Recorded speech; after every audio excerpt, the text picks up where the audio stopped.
जयराम जी की पौराणिक ग्रंथों के अनुसार शरद पूर्णिमा के दिन समुद्र मंथन में से माता महालक्ष्मी प्रकट हुई थी और इसी शरद पूर्णिमा के दिन देवराज इंद्र ने अलौकिक मंत्र साधना उपासना के माध्यम से माता महालक्ष्मी का आशीर्वाद प्राप्त कर स्वर्ग की संपदा, स्वर्ग की ऐश्वर्य और समस्त सुखों को प्राप्त किया था। शरद पूर्णिमा के दिन माता महालक्ष्मी ये देवराज इंद्र के साथ पृथ्वी पर भ्रमण करती है और उस दिन पूरे पृथ्वी पर भ्रमण करते हुए माता महालक्ष्मी ये देखती है कि को जा गिरी कौन इस पृथ्वी नामक पर्वत पर जागरण कर रहा है। और वो माता महालक्ष्मी देवराज इंद्र के साथ में 4 शुभ चिन्हों को देख करके वो प्रवेश करती है। जिस द्वार पर दीप जलता हुआ हो, घर के मुख्य द्वार पर 2 दीप, दोनों दीप तेल के जलाना है। उस दीप के अंदर 2 लौंग डालनी है। एक तो यह प्रयोग करना चाहिए। दूसरा, घर का जो मुख्य पूजा स्थान होता है, मुख्य पूजा स्थान पर तांबे के कलश में शुद्ध जल भर के उस जल को हल्दी कुमकुम से तिलक से करके एक घी का दीप उस कलश के सम्मुख जलाना चाहिए। तीसरा शुभ चिन्ह बोला गया है, जो हमारा प्रवेश द्वार है उस प्रवेश द्वार के वहां पर अशोक अथवा आम के पत्ते इनका तोरण द्वार लगाना चाहिए। रात्रि में 12 बजे से लेकर के 1:27 का जो महानिशा समय होता है, उस महानिशा काल में इंद्रदेव के द्वारा रचित जो स्तोत्र है, इंद्र स्तोत्र, उसका पाठ करना चाहिए। और यदि इंद्र स्तोत्र उपलब्ध ना हो तो ओम श्रीम नमः इस मंत्र का कम से कम 3 माला कमलगट्टे की माला से जाप करना चाहिए। ये तो हो गए हैं हमारे शास्त्रोक्त उपाय, जिनको करने से माता महालक्ष्मी की अखंड कृपा उस परिवार पर, उस भक्त पर वर्ष भर तक बनी रहती है। इसके साथ साथ में इसका वैज्ञानिक पहलू भी है। वैज्ञानिक पहलू में मनुष्य शरीर में 72% जल होता है। उस 72% जल के ऊपर चंद्रमा का प्रभाव होता है और शरद पूर्णिमा के दिन चंद्रमा ये पृथ्वी के सबसे नजदीक होता है।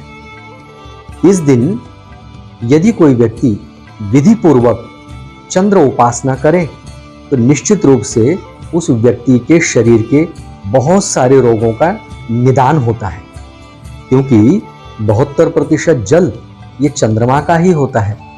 और शास्त्र में चंद्रमा जल का स्वामी तथा मन का स्वामी बोला गया है, इसलिए बोलते हैं चंद्रमा मन सो जाता, चंद्रमा मन का स्वामी है। जो लोग बार बार बीमार पड़ते हैं, सर्दी, नज़ला, जुकाम, एलर्जी होना, अथवा रोग दूसरा भी होता है, एक होता है तन का रोग तो एक होता है मन का रोग, तो मनोरोग भी इस दिन विशेष रूप से यह विधि करें तो उससे मन के रोग भी मिट जाते हैं।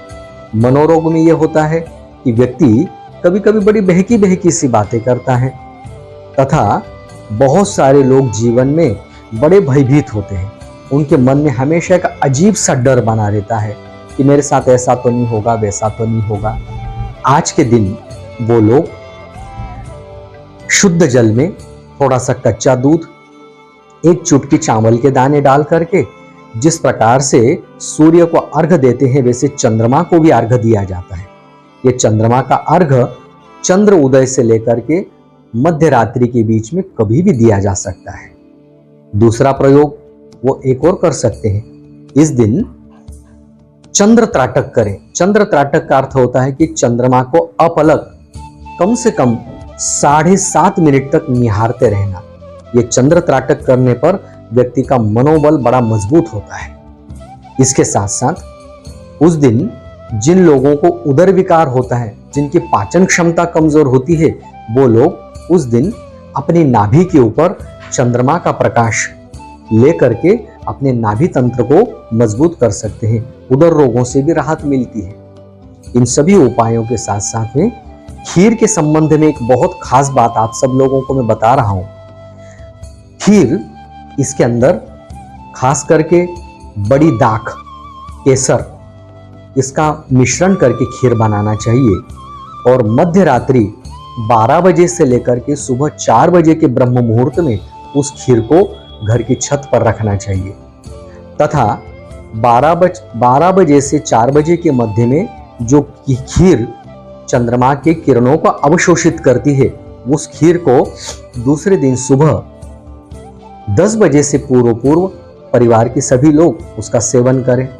इस प्रकार से खीर का सेवन करने पर उस व्यक्ति को बहुत सारे औषधीय गुणों का लाभ होता है। इन सभी प्रयोगों को आप सभी लोग पूर्ण श्रद्धा, पूर्ण मनोयोग से आप करें।